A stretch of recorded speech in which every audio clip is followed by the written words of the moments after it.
This will be one of my quicker videos, especially considering the perceived complexity of changing the alternator out, which actually is a pretty simple process, all things considered. So the way that I chose to do it, because I just had this thing all torn apart, if you take out the coil pack, and you can probably leave that heat shield where it was. I wanted easy access to the bracket here for the air pump. There are just the 3 bolts and a simple hose to pull off and one electrical connection here, and you can take the whole air pump off, and that's out of your way. Once that air pump is out of the way, you've got direct visual contact with your alternator. Now the other thing I did was just disconnect the hoses off of the windshield washer. You're going to lose all your antifreeze. Anything that's in the bottle is going to puke out wherever you are. And I did this so that I can move this guy up out of the way. So, excuse my messy floor. This is the old alternator. Okay, and you do need to take the fan out and take your serpentine belt off. If you've never done that, there's just a couple screws that hold the whole fan assembly in. You've got a plug-in connector that you're just going to squeeze on the sides. I know it's going to be real dark, but you're going to squeeze on the sides. That will unplug.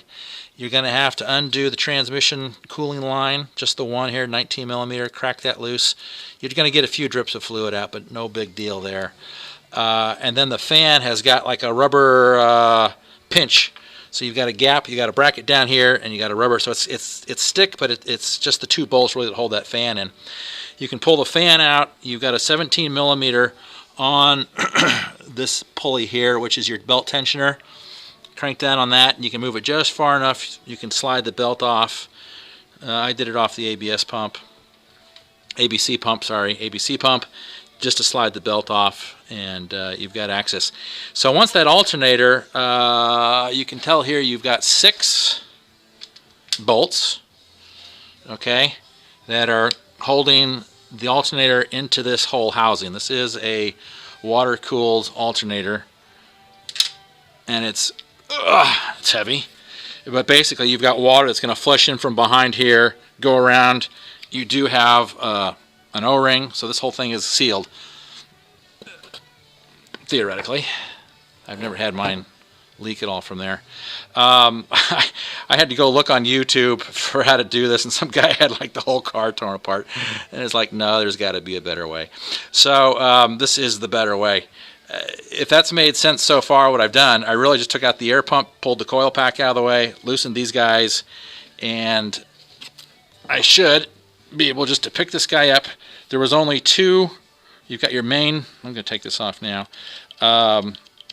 17 millimeter again, nut that was holding on your main battery terminal. Before you put a wrench on this, disconnect your battery back in the trunk so that you don't have to worry about grounding out your positive cable on anything up here and getting lit up.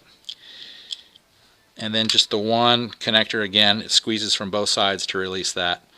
And that's all there is to it. So by loosening up this, I was actually watching the whole engine move on the way out, but I moved this further out of my way, and I should just be able, this guy on this other video said the guy, oh, the radiator's in the way, all the stuff has to come out, and I think I can prove him wrong because I got the other one out.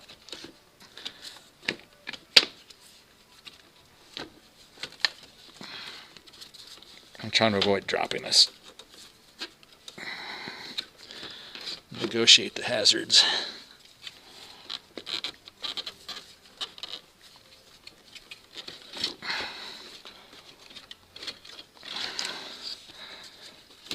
Yeah, I'll tell you what, I don't know if that gets a whole lot easier for as bad as I thought this job was going to be.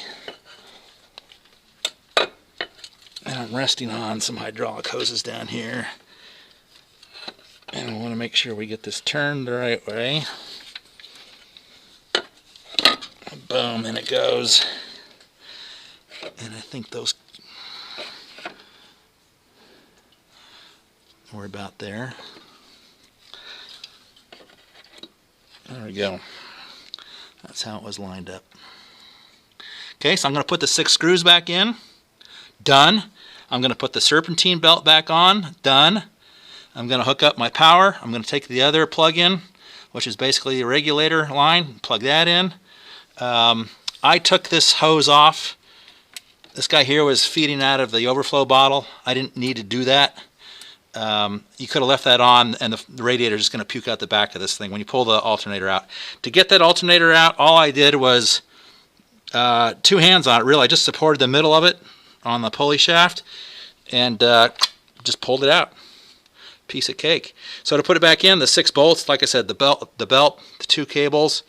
I'll put the water line back on.